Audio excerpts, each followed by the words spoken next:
Hello everybody, JGC Anime here, and today we are going to be reviewing Overlord. I actually have seen this series before. I've watched the first 3 seasons. I haven't watched season 4 yet, but I've watched the first 3 seasons. And I didn't know when I was going to review this series, but I just started recently watching the show called The Eminence in Shadow, and I've just loved it so much. It's just weirdly my favorite show of the season so far. Haven't seen Chainsaw Man, so I don't know if I'll change that opinion. But so far, The Eminence in the Shadow is one of my favorite shows. And a lot of people have said it's like Overlord. And so I thought, is it? I don't remember Overlord being like this. So I decided to sit down, and I'm kind of using this as an excuse to just watch every single season of Overlord season by season, similar to how I've been doing with the Danmachi series. So today we're going to be reviewing Overlord season 1. So yeah, without further ado, let's just hop right into it. So what is the main story of Overlord? It follows this skeleton monster guy known as Momonga, who originally is a human into like a full dive world, who is living in a full dive world similar to SAO, only you can leave the game, only for him to like be sucked into this game as his avatar of Momonga. And after he did that, he's now the NPCs that he and his friends created are suddenly alive, and he's the only one left in his entire guild that is still running things, and all the NPCs that are now more alive, and like actually are alive, are loyal to him and the guild he created, known as Ein Zulgon in the Temple of the Great Tomb of Nazarick.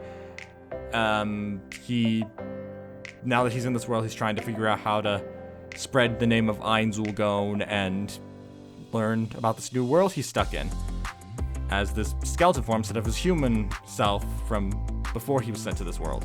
And yeah, that was a terrible description of the show, but I'm just going to roll with this because it's really easy to understand if you just watch the first episode of the show. But anyway, so time to talk about some stuff I have in spoiler-free thoughts.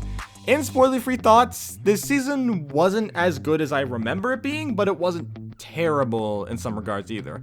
I used to think that it had a great beginning, middle, but a kind of a weak end. But my opinion of that has changed upon rewatching the first season, and I'll go over a little more detail about it in the spoiler section. But in sharing with the spoilers, I actually now feel pretty much the opposite, where I feel like the beginning is not that amazing. It's not terrible, but it's not that amazing. But then the middle is really good, and the end is actually really enjoyable. And the characters, for the most part, for what I have seen of them, I've actually really enjoyed. And honestly, I think Momonga, aka now he calls himself Ein Zulgon by the end of the series. Ainz is a really interesting character. I like how much he really plays a part in the series, and I like that he is given a lot of attention, but he's not the only one given attention. There are other side characters that also get attention, that stuff happens to them, but I'll get into that in the spoiler section. My only big gripe I could say with this season is that it doesn't have too much development for the NPCs of the Great Tomb of Nazarick, where some of them do have a bit more screen time than others, but overall, you're kind of just introduced to them at the beginning, and then after that, they're just kind of there. They'll talk with Ainz here and there. They'll try to just discuss these with them, but that's about as far as it goes in terms of their development, except for maybe I think she's a succubus of Eldado. She gets a bit more screen time than the others, and Shaltir, who we'll go into in the spoiler section. But overall, a majority of the NPCs I don't feel get much attention in this season. It definitely feels like there could have been more there for them, but honestly, it's just amazing to me how little actually happens in this season. Even though I remember it being there's so much happened, so much stuff went down, but upon rewatch, I realized just how little actually occurred in this season. Not much. The episodes were very extensive with the details of each storyline, but for the 3 or so storylines they covered, they didn't really actually do much, which is funny because I still found myself to be highly entertained throughout most of it. So why don't we just hop into the spoiler thoughts now? So yeah, let's just hop into the spoiler section. Here's a timestamp to when the spoilers will end. If you have seen Overlord season 1, I'd recommend sticking around for me to give my thoughts. But if you haven't, I'd recommend skipping to the end so you don't get spoiled. But again, if you have seen it, I'd recommend sticking around, since this is where I usually give the majority of my opinion of the show. So yeah, I'm going to count up from 5, and then we're going to enter the spoiler section. 5, 4, 3, 2, 1. Okay. So, what I mean when I say that not much happens this season, basically just Ainz gets to the world, meets the NPCs, like, as they are now, like, conscious, and then saves a village for the first storyline, which takes 3 episodes, but doesn't really cover much. Then there's the next storyline after that. Well, it does do stuff, like it introduces Gazif, I think that's what his name is, and it also introduces some other side characters that become important to the plot later. But it doesn't really do much more than introduce Gazif as a character, and yeah. Then there's the next storyline, which for me personally, I'm just gonna say this now, is my favorite storyline of the entire first season, and that is the Momon storyline, where Ainz decides to go out as an adventurer to create a name for himself as Momon. And it's this whole storyline that leads him towards meeting this group of adventurers who have a goal in life. And I honestly really grew to like these characters in like the second time watching, even though I didn't really care about them much when I watched it the first time. This time I actually cared about them, especially because I knew what was going to happen to them, which, as I said, this is a spoiler section, so I'm just gonna say now, they die. They all die in a very, like, common way, because it makes sense, because Overlord definitely tries to take a more realistic way of taking characters where you understand that they don't have plot armor, unless they're Ainz or the NPCs that work under him. They're all just side characters in the end, so it makes sense that they die, and it still hurts because I actually grew to really like them this time around, and it did hurt a bit. But overall, the Momon storyline was highly entertaining, and it definitely is my favorite part of this season. And another thing that very much surprised me was actually the third storyline, which was Shaltir, a vampire who served under Lord Ainz, being brainwashed for a bit, and he had to fight and kill her so he could bring her back to their side.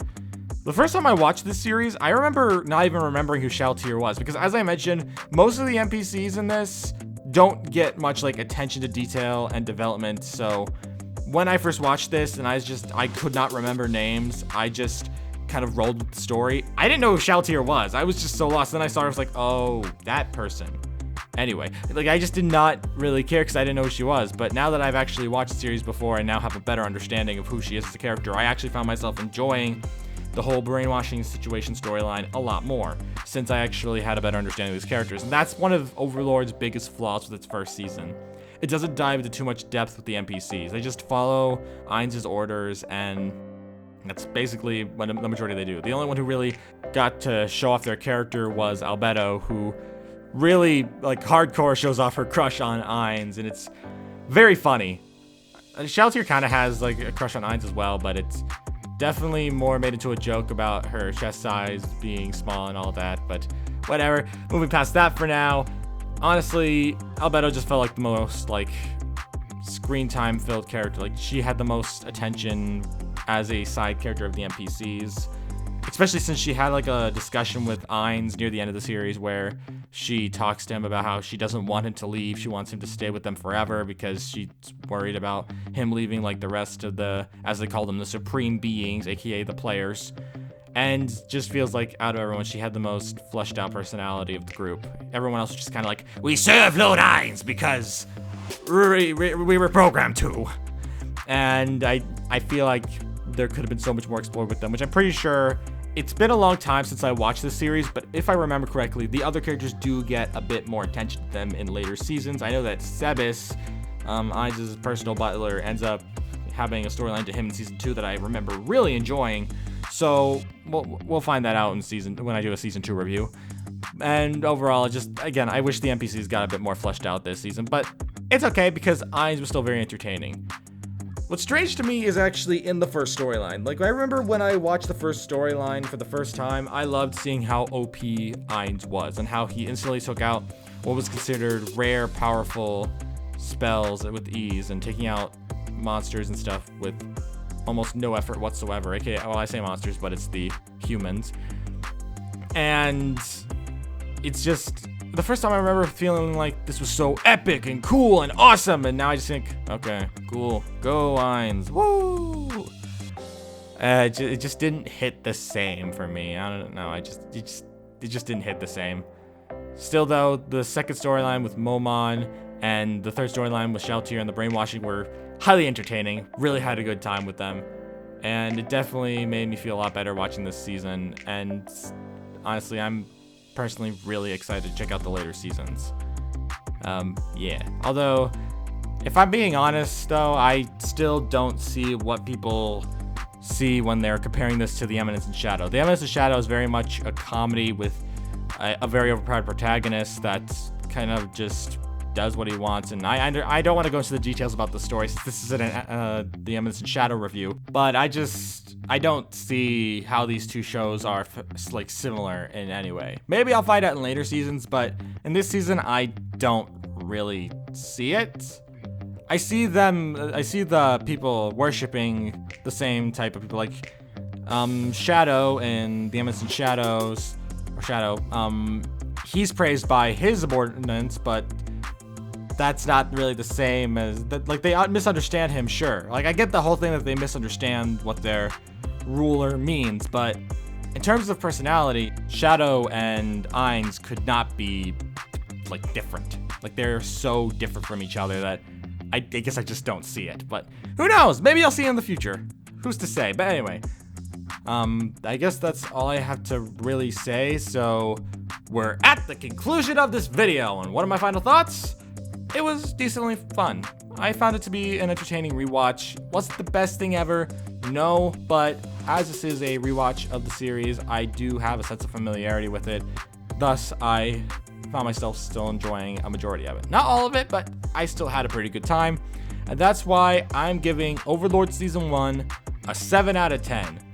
Would have been higher if I actually kind of got into the first storyline, but it definitely didn't really keep me that invested.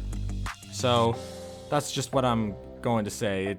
It definitely was fun to rewatch, but it wasn't as great as I remembered enjoying it. But again, that's just part of the rewatch. Your opinion changes, so who knows? Maybe it will improve in the future. This is just season 1 after all. There's 4 seasons, and I've only watched the first 3, so season 4 could be a masterpiece, and I don't know.